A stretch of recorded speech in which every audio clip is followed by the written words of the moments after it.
Have you ever wondered why all your relationships end up in shambles? Why you always fall out with your friends? And how everything in your life keeps on repeating itself? You're experiencing the same things but in a different time and with different people. Well, maybe it's because you're the problem. It's very hard to take a look inwards within yourself, especially when it feels like everything is happening to you. Sometimes we don't even realize that our own behavior and traits and characteristics are literally the cause of our misery.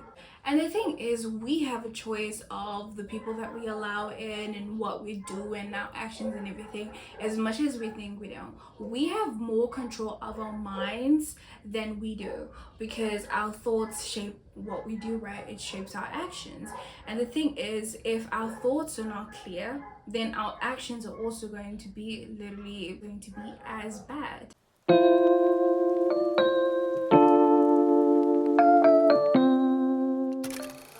On to the first chapter, which is how to know you're the problem. If you are a person that is highly tolerant, you're kind of the problem. You're kind of creating your own misery for yourself.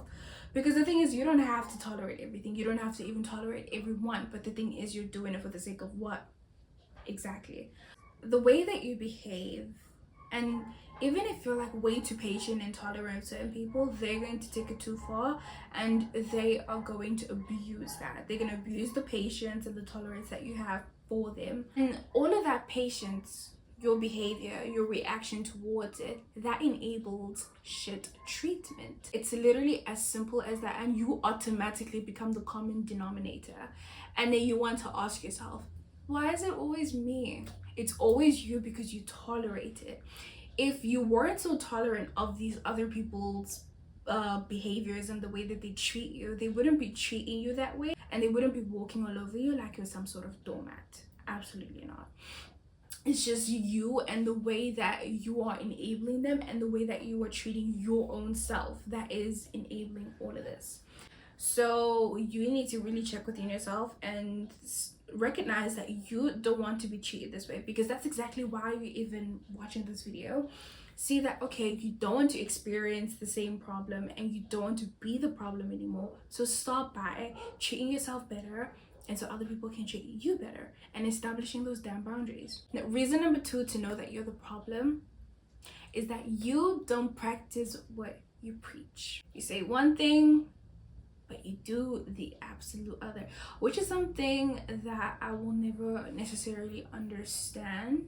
Because let's say, for example, you're always complaining about a group of people, and it's a group of people, maybe it's like your ex-friends, or it's maybe like a group of people that in school that you don't necessarily associate with, or you do associate with them and they are your friends and everything, and it's sort of like a toxic environment, and everybody talks about each other behind each other's backs. Everybody just gossips and talks about other people's lives and just talks about sex parties and all of these things. My thing is, if you're the type of person, now you're going to be surrounded by those people, right? Okay, cool. Now you're going to be posting on your status all of these motivational self-help, and you're going to be saying, oh, change your circle and all of these things of like, okay, cool motivation. And it's like, what you're posting or what you're saying to other people publicly is not reflecting in terms of like what's happening in your life. It's not reflecting it in terms of like what you entertain and what you accept and what you allow in your life. And to me, it never made sense. It's like these people are so good and they're so quick in terms of like preaching about these things, but their life looks like the opposite. Like, spare me all of your posts, spare me all of your advice, spare me all of your words, because your words don't mean anything if your actions are not proving them.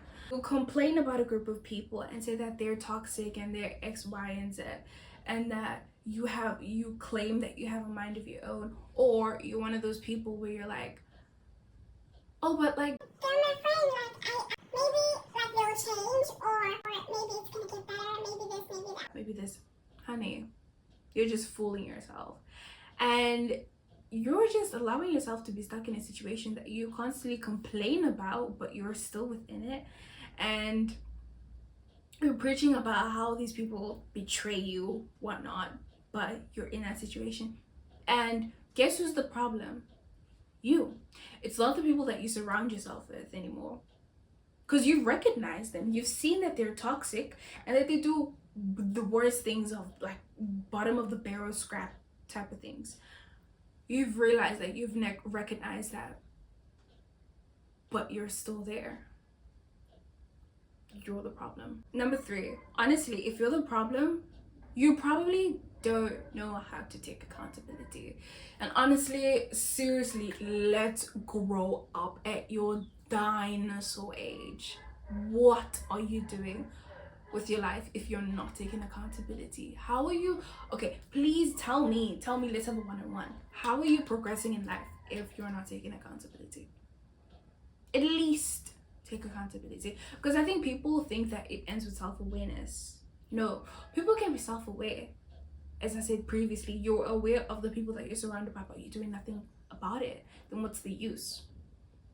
In the previous episode of this concept, I spoke about them not taking accountability and downplaying the situations and whatever it is that is going on, mainly because it's them. But if it was somebody else, they would have caused chaos. There would have been World War II.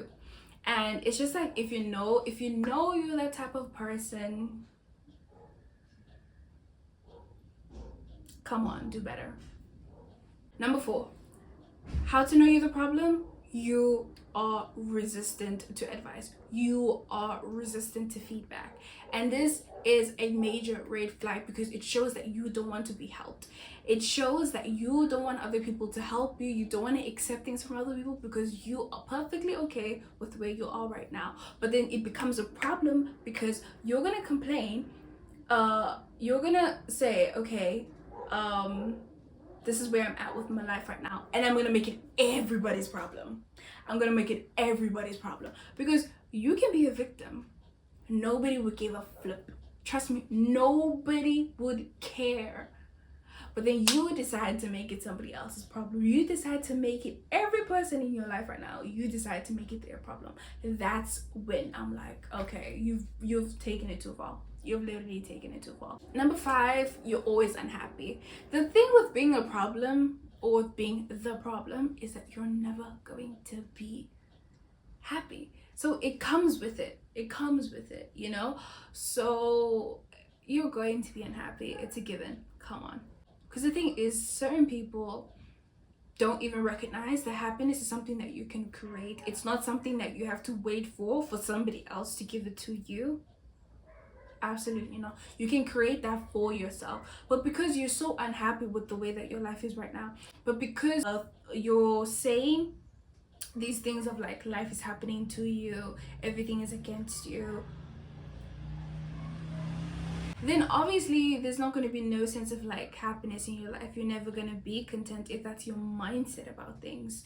And if you're going to wait for your circumstances to automatically change without you doing anything, then I don't know, what are you doing? I don't know if this life thing is for you. Number 6, you are not self-aware.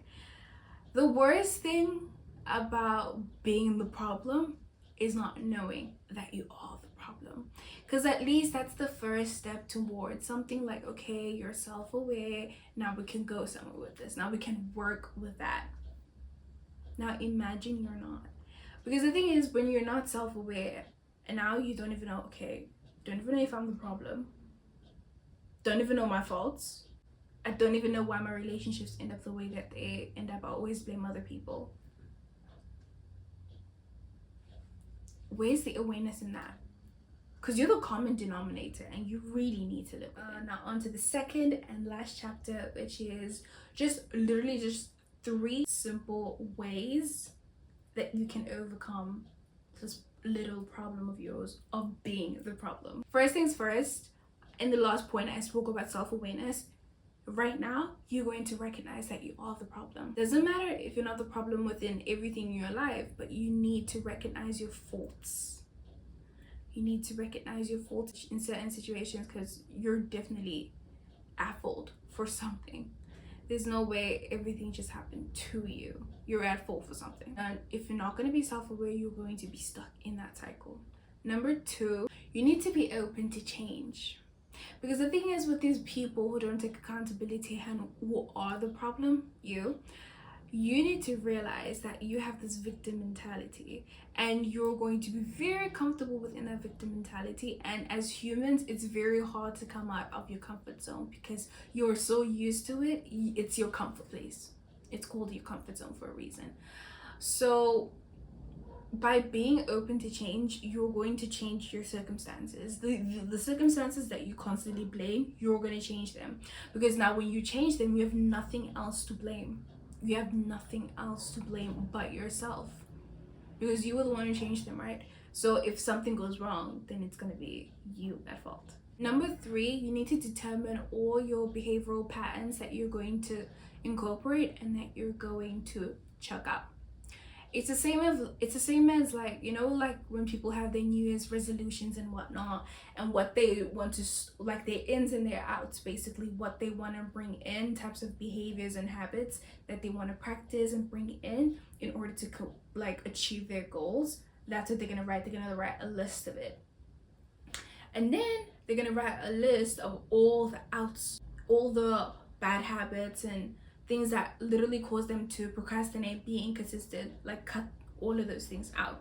You're going to do the same for you, but you're just going to do it in terms of like your behavioral patterns, so that you can behave as a person who is taking responsibility and taking accountability and is in the driver's seat of their own lives, in the words of Tam Cole. And from there on, you will actually then see change, and then literally from then on you will see some change and progression in you. With that being said, you guys have come to the end of the episode. I really hope you guys enjoyed it. Hope you learned a thing or two. Watch part 1 if you haven't watched it. You will be literally killing 2 birds with 1 stone if you just consume it all as a whole. And yeah, comment down below what was your favorite thing that I said, if you like this, any suggestions, and yeah,